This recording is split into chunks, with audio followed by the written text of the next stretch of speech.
जय श्री कृष्णा दोस्तों। जिसके घर में लड़ाई झगड़ा और कलह बहुत ज़्यादा होता हो, वह कहानी उसके लिए है। यह कहानी सुनने से आपको और आपके घर में लड़ाई झगड़ा होना बंद हो जाएगा। तो चलिए दोस्तों, आप इस कहानी में खो जाएं।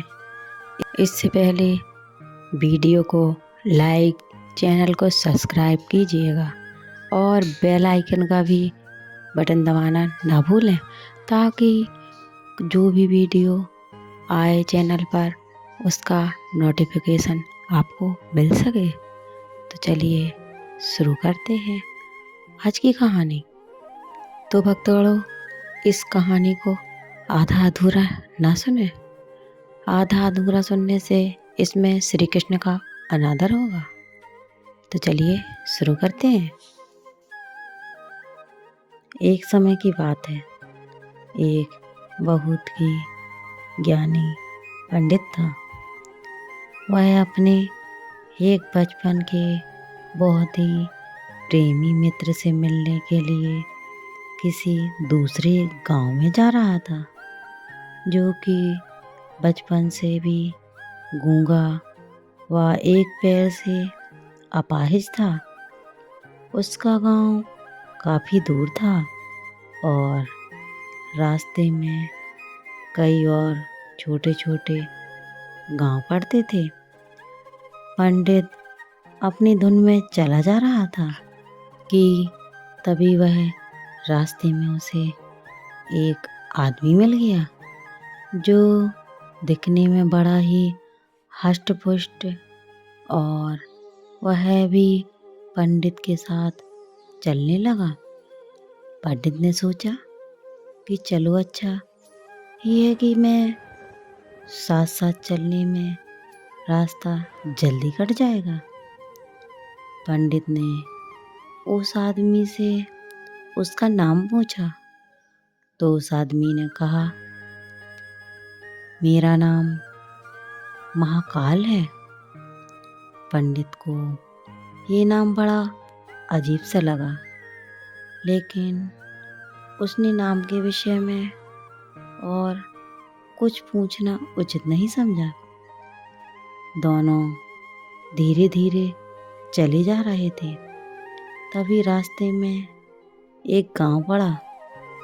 महाकाल ने पंडित से कहा, तुम आगे चलो, मुझे इस गांव में कुछ काम है, तो मैं वह काम करके आता हूँ और तुम्हें आगे मिलता हूँ। तभी पंडित बोला, ठीक है। पंडित अपनी धुन में चलता गया और तभी एक भैंस ने एक आदमी को मार दिया, और जैसे ही भैंसे ने आदमी को मारा, लगभग तुरंत बाद ही महाकाल पंडित के पास वापस साथ चलने लगा। चलते चलते दोनों एक दूसरे के गांव के बाहर पहुंचे, जहां एक छोटा सा मंदिर था। ठहरने की व्यवस्था कुछ सही लग रही थी। तभी पंडित के मित्र का गांव भी काफ़ी दूर था, साथ ही रात्रि होने वाली थी। तो पंडित ने कहा, रात्रि होने वाली है, पूरा दिन चले चले थकावट सी हो चुकी है, इसलिए आज की रात मैं इसी मंदिर में विश्राम कर लेता हूँ। भूख भी पंडित को बड़ी जोरों की लगी थी, सो पंडित ने सोचा भोजन भी कर लेते हैं और थोड़ा विश्राम करके सुबह फिर से चलना चालू कर देंगे। महाकाल ने जवाब दिया, ठीक है, लेकिन मुझे इस गांव में किसी को कुछ सामान आदि वस्तुएं देनी है, सो मैं उन्हें देकर आता हूँ। तब तक तुम भोजन कर लो, मैं बाद में खा लूँगा। और इतना कहकर वह महाकाल वहाँ से चला गया। उसके जाते ही कुछ देर बाद उस गांव से धुआं उठना शुरू हो गया और धीरे धीरे पूरे गांव में इतनी जोरों की आग लग गई। पंडित को बड़ा ही आश्चर्य हुआ। उसने कहा कि यह महाकाल जहाँ भी जाता है वहाँ हानि क्यों हो जाती है? जरूर कुछ ना कुछ गड़बड़ी है। लेकिन उसने महाकाल से रात्रि में इस बात की कोई चर्चा नहीं की और सुबह दोनों ने फिर से उसी रास्ते पे चलना चालू कर दिया जहाँ उसे जाना था। और फिर से आगे बढ़ा तो एक गांव आया और उस गांव में फिर महाकाल कहने लगा कि मुझे कुछ यहाँ काम है, सो मैं अभी वह काम निपटा कर आता हूँ, फिर तुमसे मिलता हूँ। इतना कहा महाकाल ने और जाने लगा। लेकिन इस बार पंडित आगे नहीं बढ़ा, बल्कि खड़े होकर महाकाल की यह हरकतें सब देखता रहा और क्या करता भी।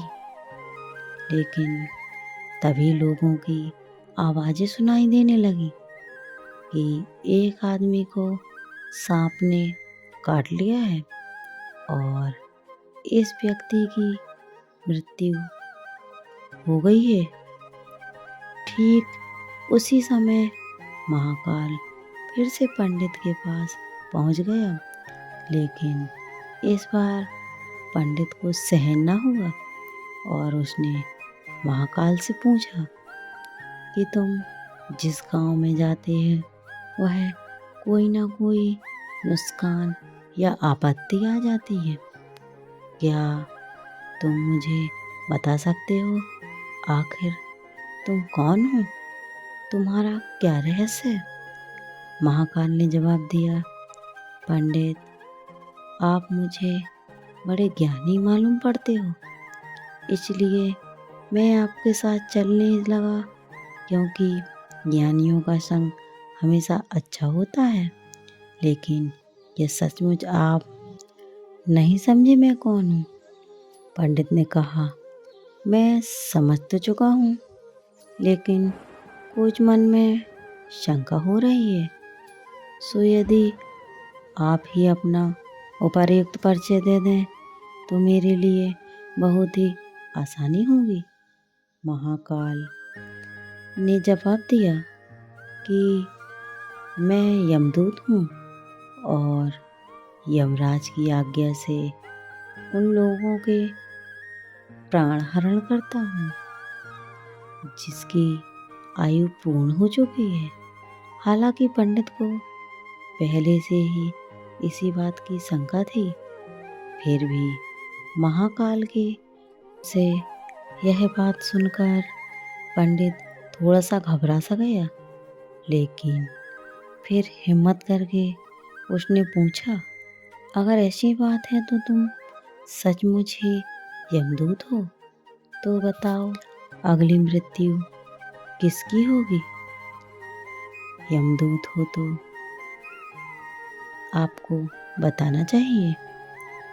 यमदूत ने जवाब दिया कि अगली मृत्यु तुम्हारे उसी मृत्यु की है जो तुम जिससे मिलने जा रहे हो, और उसकी मृत्यु का कारण तो तुम ही होगे। ये बात सुनकर पंडित घबरा सा गया और बड़े पसोपेश में पड़ गया और यह आश्चर्य में पड़ते ही यदि वास्तव में वह महाकाल एक यमदूत होगा तो उसकी बात सही होगी और उसके कारण मेरे बचपन के सबसे प्रिय मित्र की मृत्यु हो जाएगी। इसलिए बेहतर यही है कि अपने मित्र से मिलने को ना जाऊं। कम से कम मैं तो उसकी मृत्यु का कारण नहीं बनूंगा।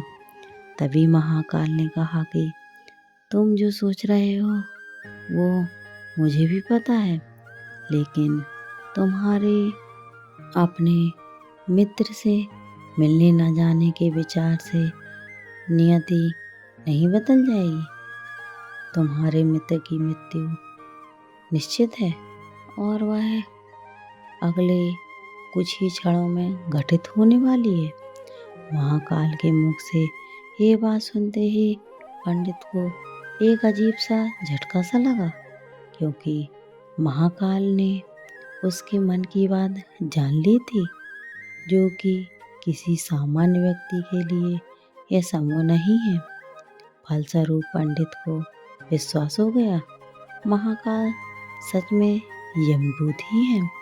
इसलिए वह अपने मित्र की मृत्यु के कारण ना बने, इस हेतु वह तुरंत पीछे मुड़ा और फिर से अपने गांव की तरफ लौटने लगा। परंतु जैसे ही वह मुड़ा, सामने से उसे उसका मित्र उसी ओर तेजी से आता हुआ दिखाई दिया, जो कि पंडित को देखकर अत्यधिक प्रसन्न लग रहा था। अपने मित्र के यहाँ गति को देख पंडित को ऐसा लगा जैसे कि उसका मित्र काफी समय से उसके पीछे पीछे ही आ रहा था, लेकिन क्योंकि वह बचपन का गूंगा व एक पैर से अपाहिज था, इसलिए ना तो पंडित तक पहुंच पा रहा था और ना ही पंडित को आवाज देकर रोक पा रहा था। लेकिन जैसे ही वह पंडित के पास पहुंचा, अचानक न जाने क्या हुआ और उसकी मृत्यु हो गई। पंडित हक्का बक्का सा आश्चर्य में भारी यह पड़ गया, महाकाल की ओर देखने लगा, जैसे कि पूछ रहा हो कि आखिर होगा क्या है। उसके मित्र को महाकाल पंडित के मन की बात समझ गया। यह मित्र की बात समझने के बाद और बोला, तुम्हारा मित्र पिछले गांव से ही तुम्हारे पीछे पीछे आ रहा था, लेकिन तुम समझ नहीं सकते हो कि वह अपाहिज और गूंगा होने की वजह से ही तुम तक नहीं पहुंच सका। उसने अपनी सारी ताकत लगाकर तुम तक पहुंचने की कोशिश की, लेकिन बुढ़ापे में बचपन जैसी शक्ति नहीं होती है, लेकिन शरीर में, इसलिए हृदयाघात की वजह से तुम्हारे मित्र की मृत्यु हो गई है। और उसकी वजह हो कि वह तुमसे मिलने हेतु तुम तक पहुंचने के लिए ही अपनी सीमाओं को लांघते हुए तुम्हारे पीछे भाग रहा था। अब पंडित को पूरी तरह से विश्वास हो गया कि महाकाल सचमुच में यमदूत ही है और जीवों के प्राण का हरण करते हैं। उसका काम यह है कि पंडित एक ज्ञानी व्यक्ति था और जानता था कि मृत्यु पर किसी और व्यक्ति का बस नहीं चल सकता, यह यमराज ही है। और यह जानता था कि वह सभी को एक ना एक दिन मरना ही है, इसलिए उसने जल्दी ही अपने आप को संभाल लिया। इसलिए लेकिन सहमा सा ही उसके मन में अपनी स्वयं की मृत्यु के बारे में जानने की उत्सुकता हुई और इसलिए उसने महाकाल से पूछा, अगर मृत्यु मेरे मित्र की होनी थी तो तुम शुरू से ही मेरे साथ क्यों चल रहे थे? महाकाल ने जवाब दिया, मैं तो सभी के साथ चलता हूँ और हर क्षण चलता हूँ, केवल लोग मुझे पहचान नहीं पाते हैं क्योंकि लोगों के पास अपनी समस्याओं के अलावा किसी और व्यक्ति, वस्तु, दुर्घटना से संदर्भ में सोचने या उसे देखने समझने का समय ही नहीं है। पंडित ने आगे पूछा, तो क्या तुम बता सकती हो कि मेरी मृत्यु कब और कैसे होगी? महाकाल ने कहा, हालांकि किसी भी सामान्य जीव के लिए ये जानना उपयुक्त नहीं है क्योंकि कोई भी जीव अपनी मृत्यु के संदर्भ में जानकर व्यवस्थित नहीं हो सकता। लेकिन तुम ज्ञानी व्यक्ति हो और अपने मित्र की मृत्यु को जितनी आसानी से तुमने स्वीकार कर लिया, उसे देख मुझे ये लगता है कि तुम अपनी मृत्यु के बारे में जानकर व्याकुल नहीं होगे। सो तुम्हारी मृत्यु आज से ठीक 6 माह बाद आज ही के दिन, लेकिन किसी दूसरे राजा के राज्य में फांसी लगने से होगी। और आश्चर्य की बात यह है कि तुम स्वयं खुशी से फांसी को स्वीकार करोगे। इतना कहकर महाकाल जाने लगा क्योंकि पंडित के साथ उसे रहने का कोई कारण नहीं था। वह पंडित ने अपने मित्र का यथा स्थिति जो भी कार्यकांड संभव था किया और फिर से अपने गांव लौट गया। लेकिन कोई व्यक्ति चाहे जितना भी ज्ञानी न हो, वह अपनी मृत्यु के संदर्भ में जानने के बाद तो व्यवस्थित होता ही है और वह मृत्यु से बचने का कुछ न कुछ उपाय भी करता है। सो पंडित ने भी किया, परंतु पंडित विद्वान था, इसलिए उसकी ख्याति उसके राज्य के राजा तक ठीक थी। उसने सोचा कि राजा के पास तो कोई ज्ञानी मंत्री नहीं होते हैं और वे उसकी इस मृत्यु से संबंधित समस्या का भी कोई ना कोई समाधान तो निकाल ही लेंगे। इसलिए वह पंडित राजा के दरबार में पहुंचा और राजा को सारी बात बताई। राजा ने पंडित की समस्या को अपने मंत्रियों के साथ बांटा और उसने सलाह मांगी। अंत में सभी की सलाह थी कि तय हुआ कि यदि पंडित की बात सही है तो जरूर उसकी मृत्यु 6 महीने बाद होगी, लेकिन मृत्यु तब होगी जबकि वह किसी दूसरे राज्य में जाएगा। यदि वह किसी दूसरे राज्य में जाए तो ना तो मृत्यु नहीं होगी। ये सलाह उपयुक्त लगी, सो उसने पंडित के लिए महल से ही रहने हेतु उपयुक्त व्यवस्था करवा दी।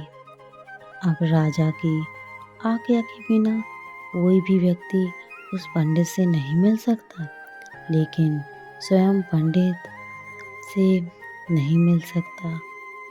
पर पंडित कहीं आ जा भी नहीं सकता ताकि उसे ना लगे कि राजा की कैद में है। हालांकि वह स्वयं के डर के मारे कहीं आता जाता नहीं था। धीरे धीरे पंडित की मृत्यु का समय नजदीक आने लगा।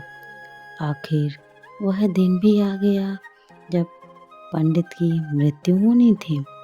तो जिस दिन पंडित की मृत्यु होनी थी उससे पिछली रात पंडित डर के मारे जल्दी सो गया ताकि जल्दी से जल्दी वह रात और अगला दिन बीत जाए और उसकी मृत्यु टल जाए। लेकिन स्वयं पंडित की नींद में चलने की बीमारी थी और इस बीमारी के बारे में वह स्वयं भी नहीं जानता था।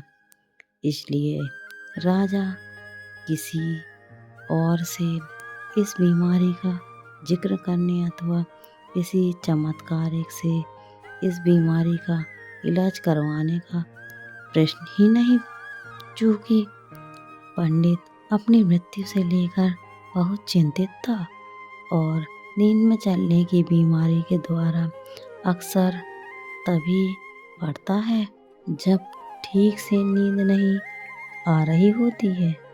सो उसी रात पंडित रात को नींद में चलने का पंडित को दौरा पड़ा और वह उठा, राजा के महल से निकलकर अस्तबल से आ गया और वह राजा का खास मेहमान था।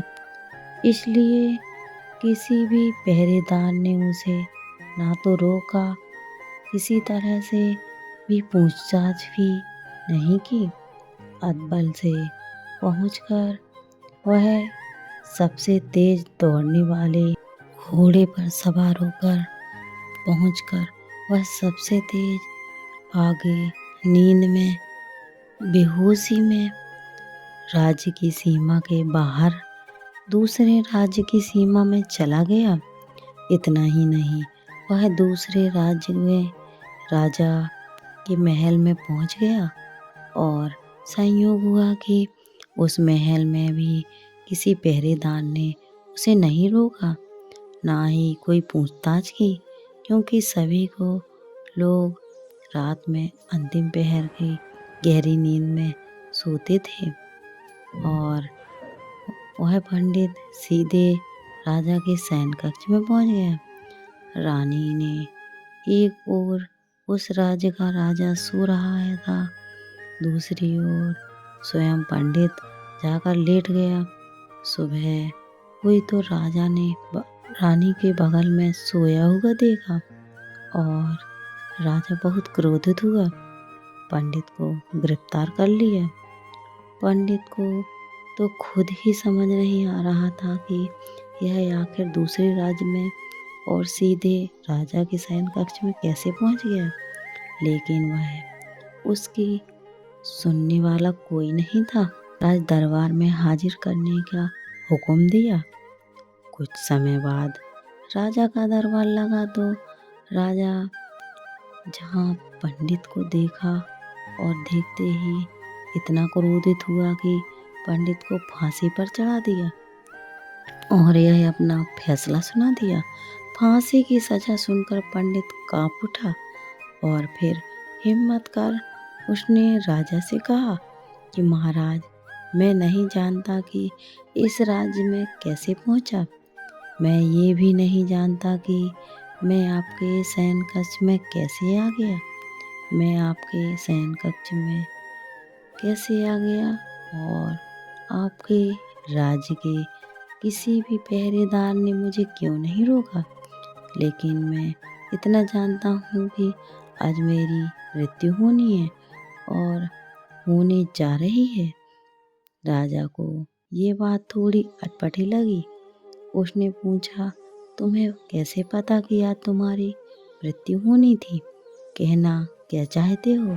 राजा के इस सवाल का जवाब पंडित पिछले 6 महीने की पूरी कहानी बता देता है राजा को और इस बात को बताने के बाद कहता है, महाराज, मेरा किसी भी सामान्य व्यक्ति का इतना साहस कैसे हो सकता है कि वह राजा की उपस्थिति में राजा की ही कक्ष में रानी के बगल में सो जाए। ये तो सरासर आत्महत्या ही होगी और मैं दूसरे राज्य में इस राज्य में आत्महत्या करने क्यों आऊँगा? दूसरे राज्य से भला कोई और इस राज्य में आत्महत्या करने आएगा? आप ही बताएं। राजा को पंडित की बात थोड़ी उपयुक्त लगी, लेकिन राजा ने सोचा कि शायद वह पंडित मृत्यु से बचने के लिए ही महाकाल और अपनी मृत्यु की भविष्यवाणी का बहाना बना रहा है। इसलिए उसने पंडित से कहा कि यदि तुम्हारी बात यह सत्य है और आज तुम्हारी मृत्यु का दिन जैसा ही महाकाल ने तुमसे कहा है, तो तुम्हारी मृत्यु का कारण मैं नहीं बनूंगा। लेकिन यदि तुम झूठ कह रहे हो तो निश्चित ही आज तुम्हारी मृत्यु का दिन है। इसलिए पड़ोसी राजा उसका मित्र था, इसलिए उसने तुरंत कुछ सहपाठियों के साथ दूसरे राजा के पास पत्र भेजा और पंडित की यह बात की सत्यता का प्रमाण मांगा। शाम तक भेजे गए सैनिक फिर से लौटे और उन्होंने आकर बताया, महाराज, पंडित जो कह रहा है वह सच है। दूसरे राज्य के राजा ने पंडित को अपने महल में ही रहने की संपूर्ण व्यवस्था दे दी थी और पिछले 6 महीने से पंडित राजा का मेहमान था। कल रात राजा स्वयं इससे अंतिम बार इसके शयन कक्ष में मिले थे और उसके बाद ये राज्य में कैसे पहुंच गया, इसकी जानकारी किसी को नहीं है। इसलिए उस राज्य के राजा के अनुसार पंडित को फांसी की सजा दिया और यह सजा देना राजा ने उचित नहीं समझा। लेकिन अब राजा के लिए एक नई समस्या आ गई थी कि उसने बिना पूरी बात जाने ही पंडित को फांसी की सजा दी। इसलिए अब यदि पंडित को फांसी न दी जाए तो राजा के कथन का अपमान होगा और यदि राजा द्वारा दी गई फांसी की सजा का मान रखा जाए तो पंडित की बेवजह मृत्यु हो जाएगी। राजा ने अपनी यह समस्या का जिक्र अपने अन्य मंत्री से किया और सभी मंत्री को आपस में चर्चा कर ये सुझाव दिया कि महाराज, आप पंडित को कच्चे सूत के एक धागे में फांसी लगवा दें। इससे आपके वचन का मान रहेगा और सूत के धागे से लगी फांसी से पंडित की मृत्यु भी नहीं होगी, जिससे उसके प्राण बच जाएंगे। राजा का यह विचार उपयुक्त लगा और उसने ऐसा ही आदेश दिया। पंडित के लिए सूत के धागे की फांसी का फंदा बनाया और नियम अनुसार पंडित को फांसी पर चढ़ाया जाने लगा। सभी खुश थे कि ना तो पंडित मरेगा, ना राजा का वचन झूठा पड़ेगा। पंडित को भी यह विश्वास था कि सूत के धागे से तो उसकी मृत्यु नहीं होगी, इसलिए वह खुशी खुशी फांसी चढ़ने के लिए तैयार हो गया। जैसा ही महाकाल ने उसे कहा था, वह सूत का धागा टूट गया और यह टूटने से पहले उसने अपना काम कर दिया। पंडित ने गले में नस कट गई और वह उसकी सूत के धागे से ही पंडित जमीन पर पड़ा तड़प रहा था। हर धड़कन के साथ उसके गले में खून की फुहार निकल रही थी और देखते देखते ही उसके कुछ क्षणों में पंडित की पूरी शरीर में वह पूरी तरह से शांत हो गया और सभी लोग आश्चर्यचकित हक्के बक्के के साथ पंडित को मरते हुए देखते रहे। किसी को विश्वास ही नहीं हुआ कि पंडित की मृत्यु एक सूत के धागे से हो सकती है, लेकिन घटना घट चुकी थी। नियति से अपना काम कर दिया था। नियति को जो मंजूर था वह हो चुका था, वह होकर ही रहता है जो नियति ने लिख दिया हो। हम चाहे जितनी भी सावधानियां बरतें, चाहे जितने भी उपाय कर लें, लेकिन हर घटना और उस घटना का सारा ताना वाना पहले से ही निश्चित रहता है, जिसे हम रत्ती भर भी इधर उधर नहीं। इसलिए भगवान कृष्ण कहते हैं कि मनुष्य को यह मृत्यु के और भविष्य के जानने की क्षमता नहीं दी गई है। तो दोस्तों, मेरी यह कहानी अच्छी लगी हो तो वीडियो को लाइक करें, शेयर करें, सब्सक्राइब करें और बेल आइकन को दबाना ना भूलें, ताकि इसी प्रकार की अच्छी ज्ञानवर्धक कहानी में आगे भी लेके आती रहूँगी। जय श्री कृष्ण दोस्तों।